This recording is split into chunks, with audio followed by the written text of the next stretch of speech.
Now we are going to learn about Companies Act 2013. What is this company? This word is very familiar to us. Every day we used to listen this word company, company, company. But we don't know the exact meaning and what type of business it is doing a Companies Act. Now, before 2030, companies was be amalgamated into in Indian Corporate Act 2019. But later on, after the changes has been done in the company's procedure, it has been a separate entity or a body which we taken into consideration of the leadership membership, that is Companies Act 2013. Now, in this act, what we are going to learn detailedly? We are going to learn detailedly about what a company is all about and what are the details of the company. Now, let me give a definition of company. According to the Companies Act 2013, a company means a company incorporated under this act. What is this incorporated? Incorporated means under the governance of someone or under the provisions like rules and regulations of the government or a private body, we are running this organization, that is known as incorporated under this act and under any previous company's laws. Now, what is this previous company? So, before 2013, there was no existence of company. No, there were existence of company, but later on, new amendment has came that this act of 2030 we are going to take into considerations of new amendments because there is a vast spread of the businesses as well as vast increase in the technology. So, we require more caution, more rules and regulations, more amendments to become. So, in 2013, under Section of 2, Chief Justice Marshall of USA defines that yes, every company has to have a registered company's provisions under certification of corporations. So, in the 2013, we came into a new amendment that every company, whatever irrespective of the business they do or irrespective of the body they have, we have to be registered under Companies Act 2013. So, he says that a corporation is an artificial being invisible or intangible existing only in complementation of the law. What is this meaning of complementation of the law? So, according to us, every body is every company is a separate entity and we have a separate entity. So, under this complementations, that every body is taken into considerations of the next previous, means you are separate and business is separate. You cannot mix the business and a human. So, we have taken into consideration of every business into a human calculations. Like, say suppose I have a business called Swapna Trading Limited. Now, what is the Swapna Trading Limited? Even though I am the CEO of the company, according to the certificate of corporation or Companies Act, saying that I am separate and Swapna entity is separate. So, what are the activities I am doing? It becomes my personal, and whatever the common thing like might be logo, might be identity, or might be the name, might be the registration, everything. The business is separate and the person is separate. That is known as complementations of the law.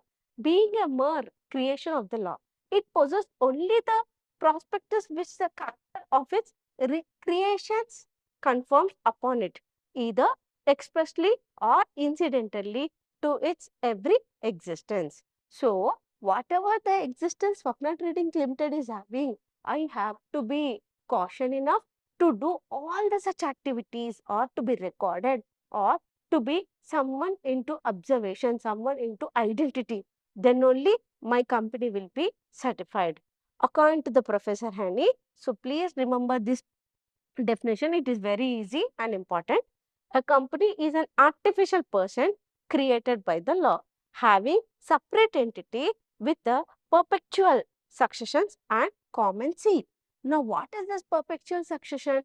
Means whatever the activities which I am doing, it is going to be reflected on my company, that is Swapna Trading Company. So, whatever the activities will happen in Swapna Trading Company, I am the sole and responsible for all those activities. So, according to Haney, he is saying that according to the law itself, you are separate, and the Swapna Trading Limited Company is an artificial person. So just now we have discussed, no, I am separate and the company itself separate. So we cannot mix those two activities together. So that's why we quote it as it a company is an artificial person created by law. Who has been created? Law has been created the Swapna Trading Company as a separate entity or separate person, separate human itself. So having a separate entity with a perpetual succession and common seat. What is this common sale? Later on, we are going to discuss everything about common sale. Before we go, what is common sale means? It might be logo, might be identity of any company, or might be recognitions of registered company. For example, suppose if I give a mark like this and I say that it is a logo of a company. Now everyone can say that it is Nike company. Exactly. How did you identify this company? Because this logo, whatever it has been there, it has been registered or it has been identified, approved by the company's law.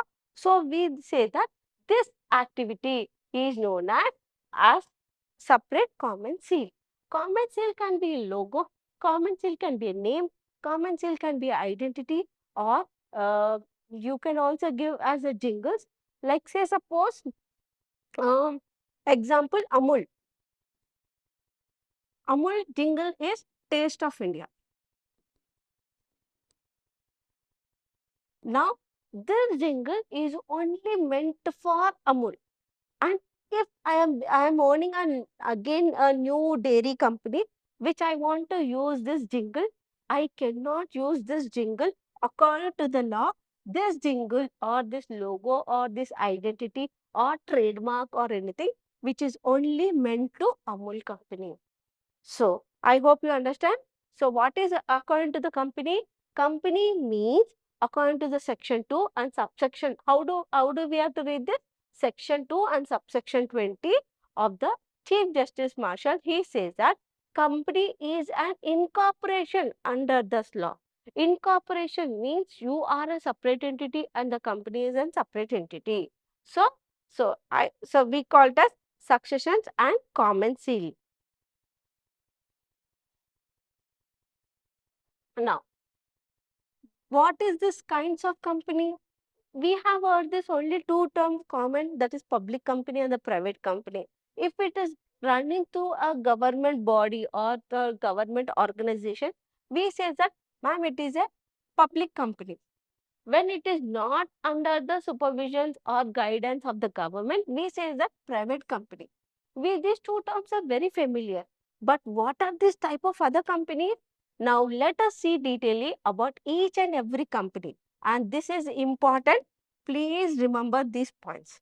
What is first one is private company and the public company, statutory companies, registered companies, limited liability company, one person company, is also called a sole proprietorship company, or small companies, government companies, foreign companies, listed companies, and subsidiary companies. Now, these companies which we are into working everyday activities, but we don't know what is the different type of company we are.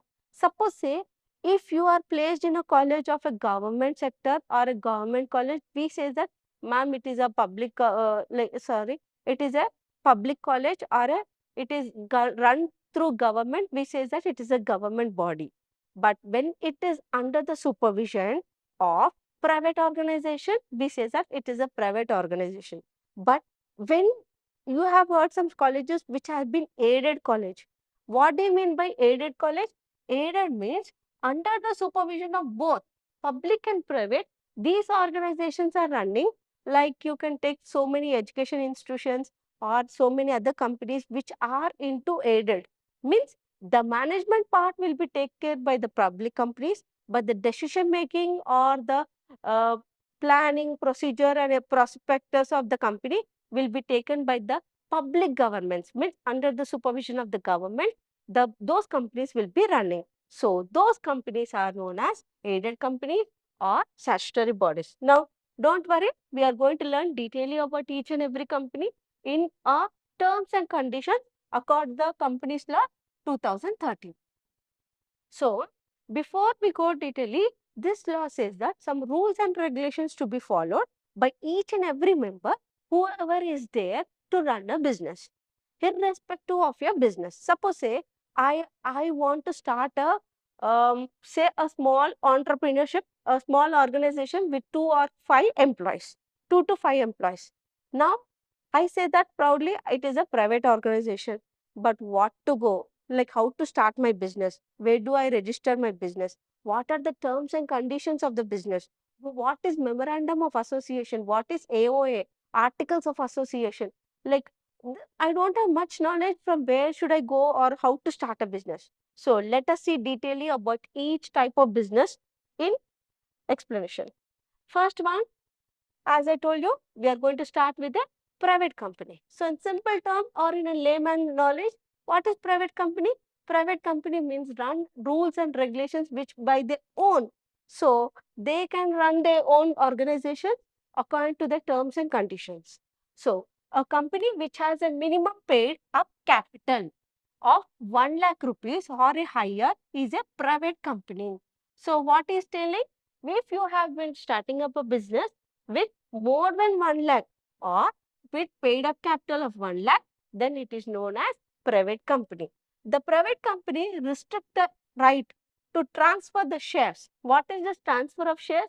Suppose say in a public body, so if I want to gift my shares, suppose say I own a 20% of the share value in a company. If I want to gift it to my daughter or to my near dear one, easily I can transfer those shares. But when it comes to a private company, transfer of shares, like my position, I cannot give to other person. So that is prohibited. Now, who said all this law? These laws are given by the Companies Act itself. So we have to strictly follow those amendments. The private company restrict the right of a transfer the shares. It limits the number of its members to 200 and does not invite the public to subscribe for the shares and debentures. So, what is saying?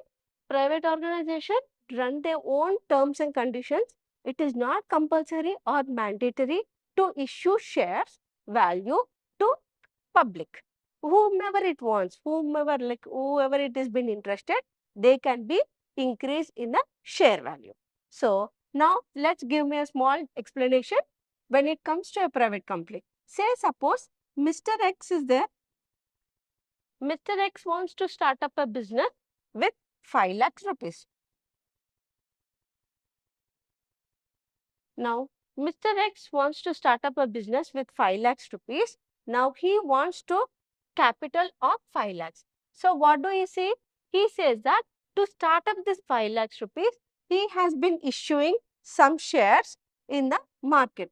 Like say suppose to this 5 lakh rupees, he went to the bank loans, he went to the near and dear one, he went to the money lenders, or he went to his family members, or he went to his uh, like co-partners.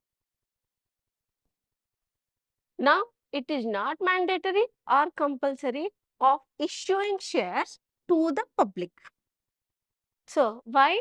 Because it is a private organization, we have the own rules and regulations. It is not mandatory or compulsory of issuing shares to the public. So, he whomever it wants, like only near ones or dear ones, whomever it wants, he can issue the share value, and he can say that if you invest in my capital, then I am going to issue some ratio of shares. So, this all about private company. Now, when it comes to terms and applications, features of a private company. What is the features of a private company? Yes, whatever you want, you cannot do. So, exactly company law saying that if it is, even though it is a private company, you have to follow some restrictions, some rules and regulations which you have to obey. What is this restriction? That is minimum number of members. So, what is minimum numbers? Minimum number of members can be 2 to 200, not more than that. So, and the directors of a private company should not exist more than 2 members with the size of the business. Minimum, it should have two, and the maximum, minimum 2 members, and the maximum, max 10 members. Okay. So, this is minimum number of members and the maximum number of members of there. And quorum for general meeting. What is this quorum? Quorum means, please remember, definitely you are going to get this question in the short notes. Quorum means number of people attending the meeting. Number of people attending or should attend the meeting. Should attend the meeting is known as quorum. So, managerial remuneration. What is remuneration? When remuneration means the money or the salary which you have to pay. Just like that, it is a private organization. You can ask whatever you want. There is no such limit. No, it should not be there like that. We should have a minimum managerial limits so that everyone should be accomplishment of the business. Filling casual vacancies. Yes, there is no restrictions of vacancies or appointing or sourcing. We call it as no sourcing. Anyone whom you are feel so you are eligible or you are qualified to this position, you can be appointed. Restrictions of number of directorship. What is this directorship? Directorship means you have a particular restrictions of particular members, like whomever you want, you cannot give your directorship. So, you have to see this qualification and how to they appoint it and what the sources, experience and everything. To appoint a director, you should follow the strictly norms which given by the company. So, then only you can see the directorships. Now, what is this paid up capital? Paid up capital means the amount which I have been invested in the business. Okay. Suppose even though I am investing in a private organization, I should have a limited liabilities of restriction of a business. Whomever you want, how much you want, I cannot invest those money. So, that is known as paid up capital. So, these are the points which have been important of any business like private organization. If you write these points and elaborate in your own, definitely you are going to get a good score. But these are the key points should be mentioned in a private company format.